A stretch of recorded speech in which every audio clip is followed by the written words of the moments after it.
বেকিংয়ের সমস্ত জিনিসপত্রগুলো রাখা গেল, প্লাস হচ্ছে যত, তুমি যখনই তাকে বলেছো আমি এটা বিশ্বাস করি না। আজকে তোমরা দেখলে তো, আমি না ভগবানকে এই জন্য এত মানি, ভগবান সঙ্গে সঙ্গে দেখিয়ে দেয়।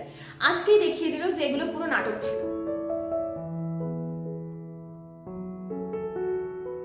এই হচ্ছে আমাদের আর একটা টয়লেট, এখানেও তো কানেকশন করেনি। হ্যালো বন্ধুরা, সকলকে অনেক স্বাগত জানাচ্ছি আমার চ্যানেলে আরও একবার। আশা করছি সকলে খুব ভালো আছো, আমিও কিন্তু বেশ ভালো আছি। আজকে সকাল থেকে কোনো রকম ব্লগ আমি শ্যুট করিনি, তার কারণ হচ্ছে শরীরটা বিশেষ ভালো ছিল না আমার। সকাল থেকেই শরীরটা খারাপ ছিল, একদম ঘুম থেকে ওঠার পর থেকেই শরীরটা খারাপ ছিল। বলছিলাম না তোমাদের যে আমার একটু ডিহাইড্রেশন হচ্ছে, তো সেই জন্যই এই হঠাৎ করে গরম ঠান্ডা যখনই হয় তখনই আমার সমস্যা। আর বাইরের খাবার খেলে আমার হয়। তো ঘর তো পুরোপুরি রেডি। এই ঘরের কিছু আমি তোমাদের সঙ্গে আজকে শেয়ার করছি না, ভাবলাম শুধু শুধু কামাই করব কেন, তোমরা সকলে আমার ঘর কীরম হচ্ছে না হচ্ছে প্রতীক্ষায় থাকো। এই ঘরের দরজা রেডি হয়ে গেছে, ঠিক আছে, এই হচ্ছে দরজা। এখনও কাজ কমপ্লিট, পুরোপুরি কমপ্লিট বলতে গেলে, কিছু টাচ আপ আছে, বিশেষ করে ঘরের রঙের টাচ আপ আছে। লাইট সমস্ত সেট হয়ে গেছে। আমার সকল প্রিয় বন্ধুদের জন্য আমাদের রান্নাঘরটা তোমাদের সাথে শেয়ার করব যে কতদূর কি কমপ্লিট। রান্নাঘর কমপ্লিট পুরোপুরি। ওই যে বললাম কিছু কিছু টাচ আপ আছে, ক্লিনিং আছে। আচ্ছা, ক্লিনিংটা কি ওরা করে দিয়ে যাবে? কারণ পুরো ওই কাউন্টার টপটা পরিষ্কার তো আমাদের করতেই হবে, সেটা কথা না। নিজের হাতে তো রান্নাঘর কিছু পরিষ্কার করো না করো, রান্নাঘরটা তো আমাদের নিজেদের করতে হবে। বাকি তুমি যদি একটা লোক রেখে করিয়ে নাও, কারণ এত রং টং পরে সব কিছু তো আমাদের পক্ষে বসে করা পসিবল হবে না। তো ভাবলাম চলো তোমাদের সাথে আমার রান্নাঘরটা শেয়ার করি। আমি নিজে এসে এখন দেখে না নিজেই আপ্লুত হয়ে গেছি যে একটা সত্যিই স্বপ্ন ছিল যে আমার একটা বড় রান্নাঘর থাকবে। যখন এসব কিছু হবে আমি কল্পনাও করিনি, তখন আমি তোমাদের বলতাম, যারা আমার সাথে প্রথম থেকে আছো, আমি সবসময় বলতাম আমি বড় জায়গায় হাত পা ছড়িয়ে রান্নাবান্না করতে চাই। কারণ আমাদের কি মেয়েদের কাছে কিচেনটা হচ্ছে সত্যি বলতে একটা স্বপ্ন, যে একটা ছোট হোক তবু সেইখানে একটা মনের মতন সময় কাটবে আমাদের, কারণ ম্যাক্সিমাম টাইমটা আমরা কিচেনে কাটাতে ভালোবাসি। তো থ্যাঙ্কস টু মাই হাজব্যান্ড যে ও আমার স্বপ্নগুলো খুব বেশি মুখে আমি কোনোদিন ওকে প্রকাশ করিনি, কিন্তু ও বুঝে যেত যে আমার স্ত্রী এটা পছন্দ করে, ওটা পছন্দ করে। তো যাই হোক, ও ওর পছন্দ মতন করে, শুধু আমার পছন্দের না, ও ওর পছন্দের বা ওরও এগুলো ভালো লাগা, ঘরের কিছু করা। সবার কিন্তু এই শখগুলো থাকে না, তো ওরও বরাবর শখ যে ঘরের কিছু হবে। কোনোদিন আমি যখন কিছু করব প্ল্যান করতাম, বিশেষ করে রান্নাঘরে, যখন এই বারান্দা রান্নাঘর ছিল তখন তো ওটা বারান্দা ছিল, ওখানে তো স্লাইডিং ছিল না। যখন রান্নাঘর হলো তখনও স্লাইডিং ছিল না। যখন প্রচণ্ড বৃষ্টি পড়তো আমি একটা চাদর করতাম, ঝড় বৃষ্টি পড়লে চাদর ওখান থেকে টাঙিয়ে দিতাম ক্লিপ দিয়ে, যাতে রান্নাঘরটা না ভিজে যায়। তারপর ওকে বলাতে আমি এটা স্লাইডিং করে নিই। তখন সবে স্লাইডিংগুলো হচ্ছিল, তখনই অনেক টাকা পড়েছিল আমাদের। তো ও সেই স্লাইডিং করে দিল। তখন আশিসের বিজনেস চলছে, ঠিক আছে মোটামুটি, তবু ওইখানে একটা ইনভেস্ট করা, তখন চিন্তা ভাবনা করতে হতো। একটা ভালো ফোন, আমার তখন একটা ভালো মোবাইল কিনবার শখ ছিল। আমি মোবাইল কিনতে চাই, তখন আমি ইউটিউব করি না।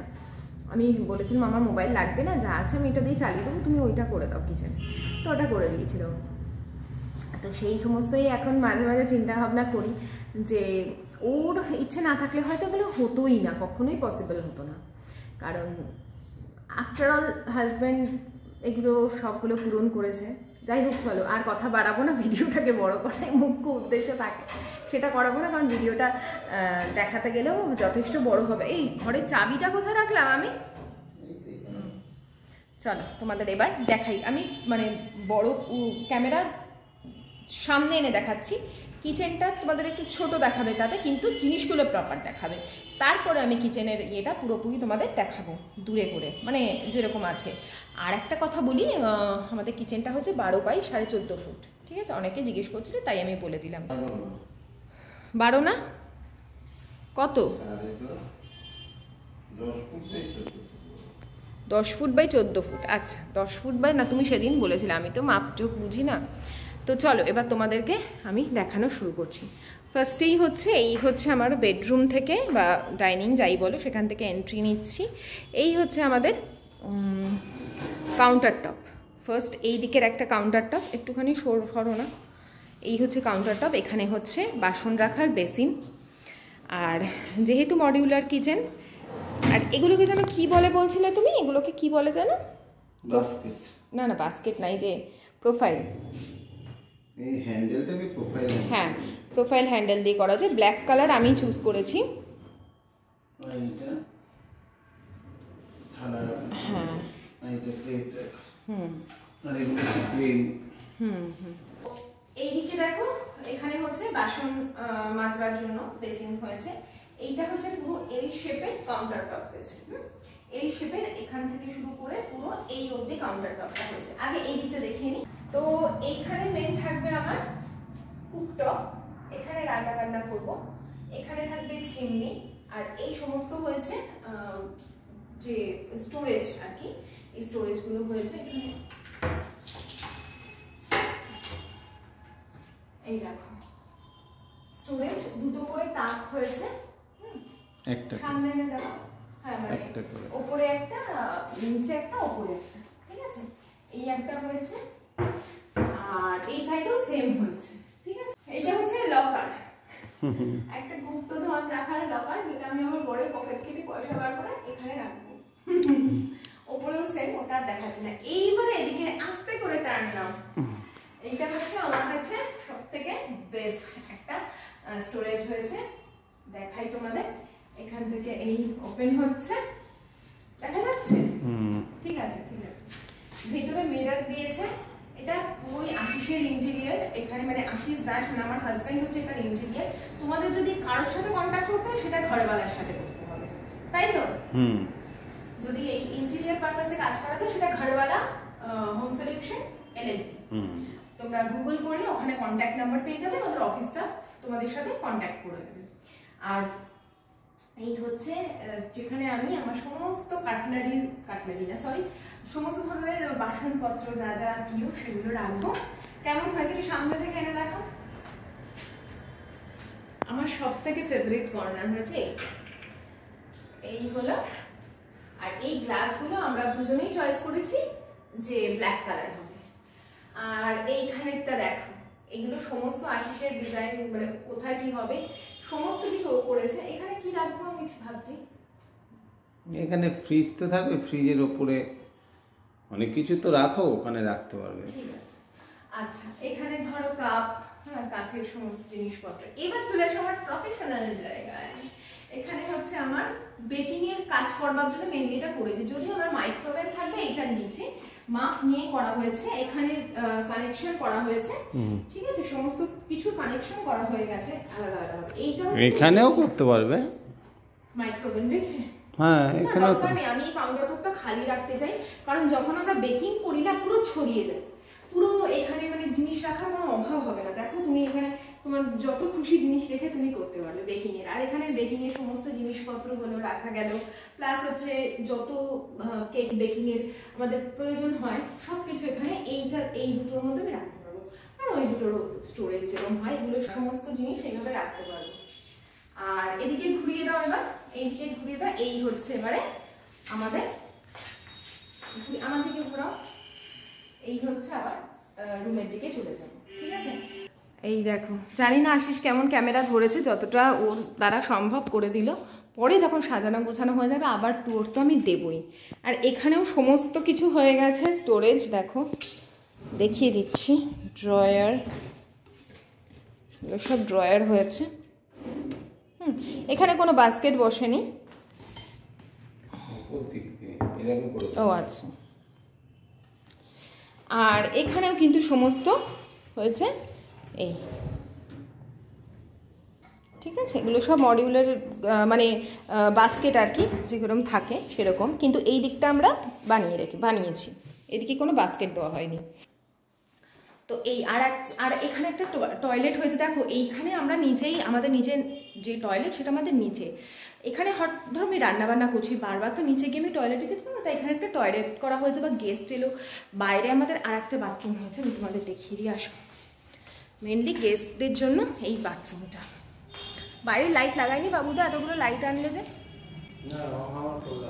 আচ্ছা, এই দেখো, এই হচ্ছে আমাদের আর একটা টয়লেট। এখানেও তো কানেকশান করেনি, কানেকশন হয়ে গেছে, লাইট ও বেচারা ছেলেটা তো নিচ থেকে সেখানে স্নান ধান করে অন্ধকারে, বলো এখানে তো লাইটটা আগে লাগিয়ে, কোনো অসুবিধা হবে না। যতই না হোক তবুও এখানে হাতটা ধোয়ার জন্য এগুলো সাধারণত গেস্টরাই ব্যবহার করবে। আশা করি বোঝাতে পারলাম। আমি রান্না করতে করতে কাউকেই আমার ওই বাথরুমে পটিতে যেতে দেবো না। আমাদের বাড়িতে, সারা বাড়িতে অনেক টয়লেট আছে, এবারে কিছু করার নেই। আমি আর আশিস ধরো এখানটা থাকলাম, ঠিক আছে, আয়ুষ্মান বড় হয়ে গেছে, আয়ুষ্মান ধরো নিচটায় থাকলো, আমি আর আশিস ওপরে যখন মানে নিজেদের মতন ধরো টাইম স্পেন্ড করবো, আমার মা আসবে। মেইনলি সত্যি বলতে আমাদের একটা যখন বাচ্চা বড় হতে থাকে তখন তার একটা আলাদা স্পেসের দরকার হয় আমাদের, বা ওর বন্ধুরা এলো এখানে, ওরা টাইম কাটালো। হ্যাঁ, এটা আমি নিজের জন্যই রাখবো, যা আমি বলেছি। যখন আমরা বয়স্ক হয়ে যাবো তখন তুই নিয়ে নিস তোর যেটা পছন্দ হবে, আপাতত তুই কিছু বলিস না, নিজেকে তৈরি কর। এটা আমি আমার সন্তানকে বলেছি আর কি। তোর বাবা আমাকে তৈরি করে দিয়েছে, তুই নিশ্চয়ই তোর স্ত্রীকে ভালো তৈরি করে দিবি। তো এগুলো আছে নিজেদের আর কি পার্সোনাল কথাবার্তা, তাও আমি বললাম। সবই তো সন্তানেরই থাকবে সেটা নয়, তারপরেও নিজেদের কিছু স্পেসের প্রয়োজন হয়, আমাদের দুজনের তো প্রয়োজন, বুঝতেই পারো। তো সেই জন্য এখানটা আশিস করে নিল। মাকে মানে আমার শাশুড়ি মাকে বললো যে মা করে নেবো কি, ঘরগুলো পড়ে আছে? বললো হ্যাঁ হ্যাঁ করে নে। আর শুধু এইখানের ঘর নয়, পুরো বাড়িটায় রিনোভেট করা হয়েছে। আমাদের এই বাইরের বাথরুমটা কেন করা হয়েছে, অ্যাকচুয়ালি আমাদের বাইরে একটা বাথরুম ছিল, যেটা নিচে যিনি রেন্টে আছেন, একটি ছেলে রেন্টে থাকে আর কি, সে এবং ওপরেও আগে রেন্টে ছিল, তারা ব্যবহার করতো। তো আমরা বলেছিলাম তো ওই বাথরুমটাই থাক, ভেতর দিয়েও একটা দরজা করে দেবো, বাইরে দিয়েও একটা দরজা তো থাকবেই, তো যে যখন যাবে ওই দিক দিয়ে লক করে দেবো। তো মা বললো যে কেন এরকম কেউ করে নাকি, এত খরচা করে ঘরদোর করছিস আর একটা বাথরুম করতে পারবি না? তো সেই জন্য এখানে বাথরুম করা না, ট্যাঙ্কটাকে উপরে তুলে দেওয়া হয়েছে, ওই জন্য আমাদের বাথরুমটাকে ঢালাই করা হয়েছে। বোঝা গেল? তো এই হচ্ছে ব্যাপার। একজন আমাকে আজকেই কমেন্ট করেছে যে বাথরুম, রান্নাঘর থেকে কি কারোর বাথরুম হয় নাকি? দেখো ফ্ল্যাটে যে কি কি হয়, আশিসরা তো ফ্ল্যাটের কাজ করে, ওরা জানে। রান্নাঘরের সাইডে একদম, আর আমার নিচেও তো তাই, রান্নাঘরের পাশেই তো টয়লেট। কিছু করার নেই মানুষের। তোমরা এই বলছো, আমি মুম্বাইয়ের একজনের ভিডিও দেখছিলাম, খুব ফেমাস সে ইউটিউবার এবং ইনস্টাগ্রামেও সে খুব ফেমাস। একটা ওদের তো বস্তি বলে, মানে বসতি আর কি, যেটাকে আমরা বলি, আমরা বস্তি বলি, কথাটা অ্যাকচুয়ালি বস্তি মানে বসতি। কিভাবে ঘিঞ্জির মধ্যে থাকে ধারণারও বাইরে মানুষ। তো ইচ্ছে অনুযায়ী সব কিছু হয় না, তাও তো এত সুন্দর আমরা পেরেছি দক্ষিণ কলকাতার মতন সব জায়গায়। এখন একটা ঘর তোলা মানে কত যে খরচ, সত্যি বলতে জমি কিনে বাড়ি করাবার মতন পরিস্থিতি আমাদের মতো মধ্যবিত্তদের নেই, সত্যি কথা বলতে। তো এখন ওকে বলি যে তুমি যখন খেলাধুলা করেছিলে তখন যদি পয়সা জমে তুমি কিছু একটা জমি টমি কিনে রাখতে, আজকে আমাদের সবার ভালো হতো। তো যাই হোক, শুধু আমাদের একটু করে নিতে হচ্ছে, এই যা। মা তো বাকি সব কিছু করেই রেখে দিয়েছে, বাকি আমাদের একটু মেনটেন করতে হচ্ছে।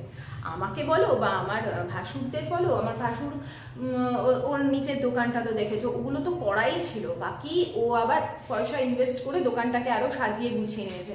তো সাজিয়ে গুছিয়ে নেওয়াটা খুব সহজ, কিন্তু নতুন করে করাটা না মানে সত্যি কঠিন এখনকার যুগে। তো মা সেটা করে রেখেছে, আমাদের তো ওই ইয়েটা দেখতে হয়নি না, কি বলো, তাই না?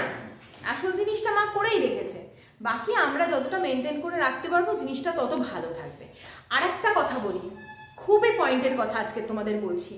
জাস্ট দুদিন আগে, মানে গতকাল আমাকে বলেছে একজন ব্লগারের, নাম আমি নিচ্ছি না কারণ আমি ওকে ভালোই বাসি, আমি আমার প্রত্যেকজন সহকর্মীকে পছন্দ করি, ছোট হোক কি আমার থেকে বড় ব্লগার হোক, যেই হোক, আমি প্রত্যেককে পছন্দ করি, রেসপেক্ট করি, আমি তাদের সিচুয়েশন বুঝি। ভিউজ এখন মানুষের সাধারণ যে ভিউজ, সাধারণ ব্লগিংয়ের যে ভিউজ, সেগুলোতে ভিউজ হয় না। মানুষ সবসময়, মানুষ বুঝছে আমি ঠকছি, মানুষ বুঝছে আমি ঠকছি, এরা মিথ্যা কথা বলছে, নাটক করছে, তবুও দেখছে। আমি আমার বেশ কিছু বিচক্ষণ সাবস্ক্রাইবারদেরও গিয়ে দেখলাম যে তারাও ওখানে দর্শক। তো দেখো, তো কেউ আমাদের ঘর থেকে পয়সা দিই না কোনো ব্লগারকে, কিন্তু আমরা তাদের ভিডিও দেখছি, আমাদের ভিউজ থেকে তারা আর্ন করছে। মানে কিরম আর্ন করছে, তারা অ্যাড পাচ্ছে, ওই অ্যাড থেকে তাদের কাছে টাকা যাচ্ছে। তো আমাদের কিছু কন্ট্রিবিউশন আছে, কিন্তু এমনও তো নয় যে আমাদেরকে সে ঘাট ধরে দেখতে বাধ্য করছে, এমনও নয়। আমরা পছন্দ, চয়েস, মানে আমরা করছি তাদের, তাই তারা ভাবছে না, তার মানে কি মানুষের রুচিটা বদলে গেছে। আমাকে জাস্ট কালকেই বলেছে, ওকে দেখছো তো, ওকে কি ফেস করতে হচ্ছে, মানে ওর ননদরা এসে যে স্ক্যান্ডেলটা হচ্ছে আর কি, ওর ননদ এসে যেটা করেছে, আমি ওকে কালকেই বললাম আমি ওটা বিশ্বাস করি না। আর আমি তাকে এই উত্তরটাই দিয়েছিলাম যে স্বামীজি বলেন মানুষকে অবিশ্বাস করা সব থেকে বড় অপরাধ। আমি কখনোই আমার এই মানুষদের তো অবিশ্বাস করবোই না। আমাদের ঝগড়া হয়েছে, অনেক কলহ হয়েছে, বিবাদ হয়েছে, কিন্তু বিপদের সময় দেখেছি পাশে এসে দৌড়ে ভাইয়ের পাশে দাঁড়িয়েছে, আর ভাইও তাই গিয়ে দাদার পাশে দাঁড়িয়েছে। তো এই জিনিসগুলো দেখলে মনে হয় যে আমরা যতদিন আছি, পরে সন্তানরা কি করবে সেটা আমাদের হাতের বাইরে। তো আমি তখনই তাকে বলেছি আমি এটা বিশ্বাস করি না। আজকে তোমরা দেখলে তো, আমি না ভগবানকে এই জন্য এত মানি, ভগবান সঙ্গে সঙ্গে দেখিয়ে দেয়। আজকেই দেখিয়ে দিল যে এগুলো পুরো নাটক ছিল। অদ্ভুত ব্যাপার।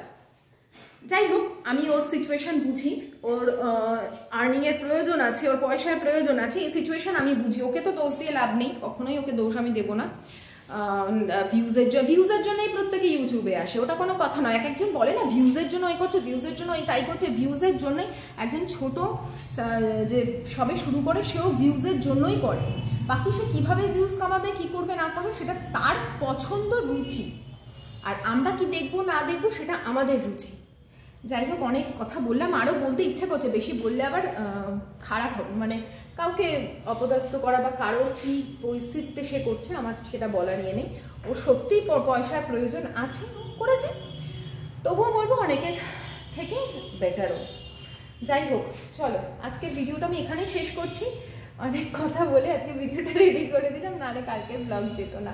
আমার নিজের না শরীরটা খারাপ লাগছিল, কিন্তু ওপরে কিচেনটা দেখে আমার মনটা খুশি হয়ে গেল, আমার মাথা ব্যথা ট্যাথা সব উধাও হয়ে গেল, আর ভালো লাগছে। মনে হচ্ছে কবে এসে আমি এখানে কাজ করব, কখন এসে আমি রান্না বান্নাটা করব।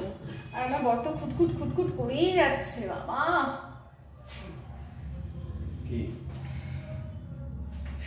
তৈরি করেছে নিজের কষ্টের পয়সা ধ্বংস করে দিয়েছে বউ। চলো টাটা, bye bye, good night, sayonara, টাটা করে দাও।